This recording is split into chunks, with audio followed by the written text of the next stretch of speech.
Parents want what's best for their children. So when a teacher says there might be a problem, parents naturally respond.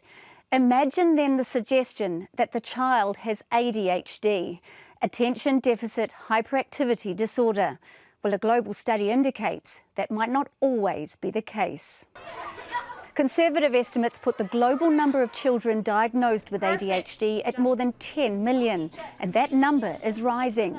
There are no biological tests for the disorder. Diagnosis relies on teacher and parent reports of children exhibiting impulsive behaviours, including fidgeting, interrupting, and being easily distracted.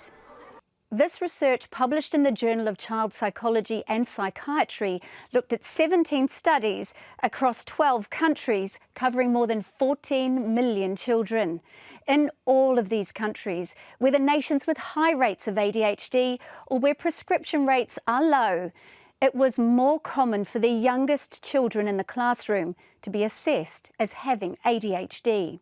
All around the globe, teachers are looking at the youngest kids in class and comparing them to the other children in class and mistaking their age, their perfectly normal age-related immaturity, for ADHD, and that's extremely concerning. That then kicks off a diagnostic process.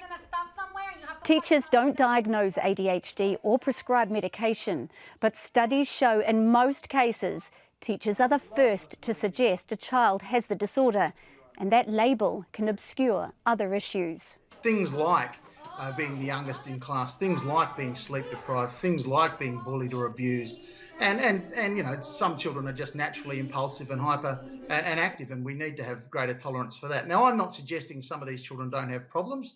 They do, but giving them a label like ADHD stops clinicians and parents and teachers looking for the real cause of the real underlying cause of these problems, and you simply give them a dumbed down label and let's be honest, a daily amphetamine habit.